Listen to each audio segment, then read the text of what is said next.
Hello again, Ganda Kachika Life! For today's video, pag-usapan po natin ang the first breakup of 2025. Eto nga po, officially na inanunsyo na ni Miss Barbie Fortes na hiwalay na sila ng long-time boyfriend na si Jack Roberto. Sa kanya nga pong Instagram post, inihayag nga po ni Miss Barbie Fortes na hiwalay na sila ni Jack Roberto matapos ang 7 taon nilang relasyon. Having you in my life was the happiest I had ever been. 7 wonderful years, a lot of love, a lot of ramen, and so much love. Saad ni Barbie sa kanyang Instagram. Your love was exceptional, but sometimes good things fall apart so better things can come together. Pagpapatuloy ni Miss Barbie. Beautiful goodbye. Tinagpa nga po ni Miss Barbie Fortes ang kanyang ex-boyfriend na si Jack Roberto. Pinasalamatan ni Barbie si Jack sa pagmamahal na pinakita ng binata sa kanya at hiniling na makatagpo rin ito ng pag-ibig. Thank you for loving me the way you did. I am excited for what to come for the both of us. You take care of yourself. May you find the love you deserve. Sabay nito, humingi rin ng pangunawa si Barbie at nakiusap na tulduhan na ang isyo.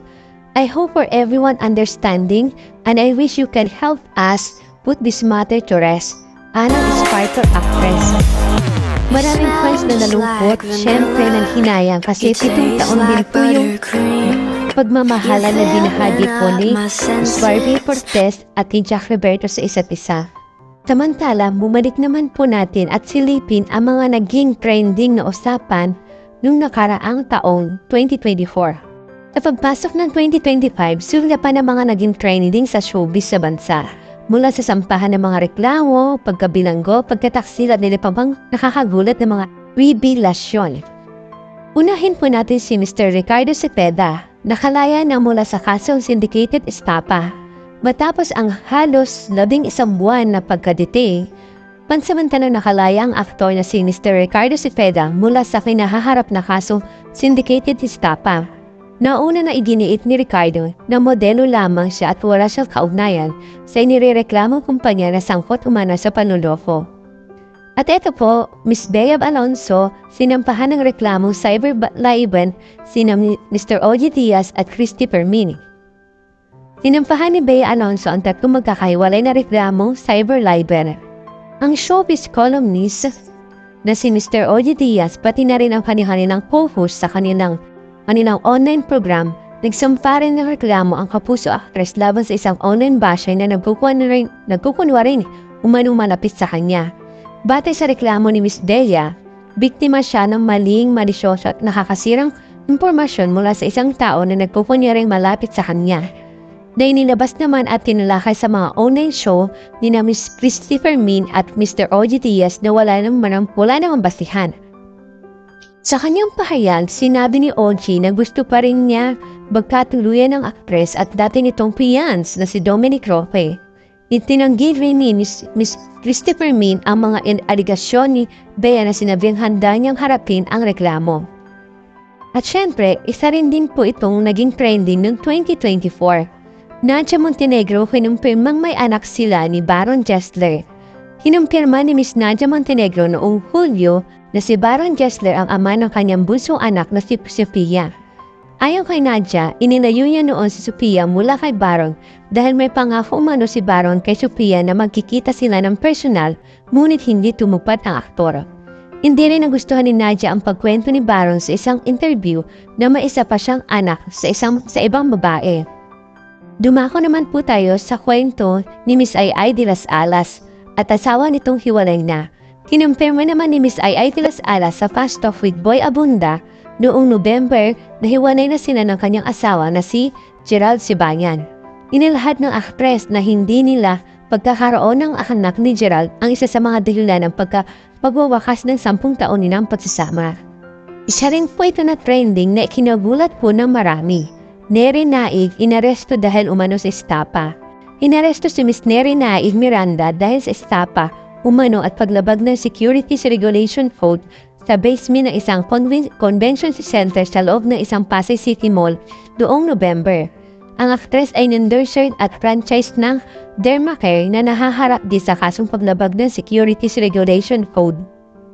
Kasunod ang pag-aresto kay Neri, idinitain ang aktres sa Pasay City Jail Female Dormitory. Ngunit kinalaunan sa ospital dinala ang aktres. Nakatakda siyang ibalik sa kanyang detention cell, gayunpaman sinabi ng Bureau of Jail Management na pinology na hindi siya ibabalik sa Pasay City Jail matapos ang utos ng 40 na pakawalan na siya.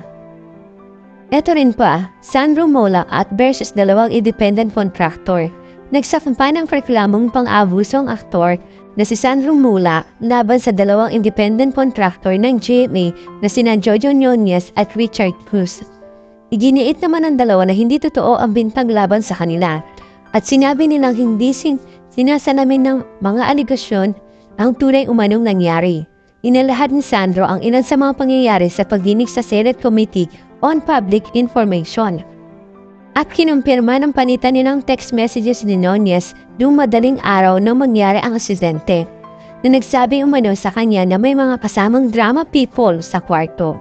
Sabi pa na aktor, nakainom na umano sina Nunez at Cruz. Nung makita niya, pinainom siya ng wine at may ipinasinghot ang dalawa bago siya hinila umano sa kama at dito na ginawa ang kahalayan umano.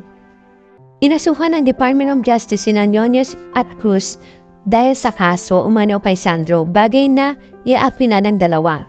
Siyempre, hindi pa rin panghuli ang latest na trending. Pagtataksil umano ni Anthony sa GF na si Jamela na dawit si Maris Racal. Mawagitan ng stories Instagram, ibinunyag ni Jamela Villanueva na dating nobyo na aktor na si Anthony Ginengs ang ginawang umanong pagtataksil sa kanya na aktor at dawit sa issue ang aktres na si Miss Maris Racal. Sa mga screenshot ni Jamela, nakita ang palitan ng mensahe niya na Maris at Anthony. Nakasaad niya sa mensahe ang paalala ng aktres sa aktor na dapat minuburahin ang mga mensahe. Ayon pa kay Jamela, ipinaliwanag sa kanya ni Anthony na bahagi lamang ng method acting ang papapakita nito ng pagmamahal at paghanga kay Maris dahil may pinagdadaanan ang aktres. Patunay na nag-usap ang dalawa at nagkiwala si Jamela at hinayaan niya lamang ito. Ngunit napaklasan naman ni Jamela ang pagsisinungaling ni Anthony. Sunod-sunod ang mga revelasyon ni Jamela, humingi si Maris ng tawad sa kanya ng mga nagawa. Ngunit iginiit ng makailang ulit niyang tinanong si Anthony kung single ito at hiwalay na kay Jamela. Iniling din ni Maris kay Anthony na maglabas ng statement sa publiko tungkol sa hiwalayan nila ni Jamela hanggang sa malaman niya na may relasyon pa ang dalawa. So that's it for today's video. Gusto ko lamang pong kunin ang pagkakataon na to para magpasalamat sa lahat ng mga sumusuporta sa channel ko, lalo na po sa mga solid subscriber ko. Kahit di po karamihan ang aking subscribers, sobrang thankful ako din sa mga solid na subscriber ko kasi patuloy sila naniniwala sa channel ko. Maraming salamat po sa inyo. Sa inyong suporta at solid na pagtangkilik sa aking channel. Maraming salamat po. God bless po sa inyong lahat.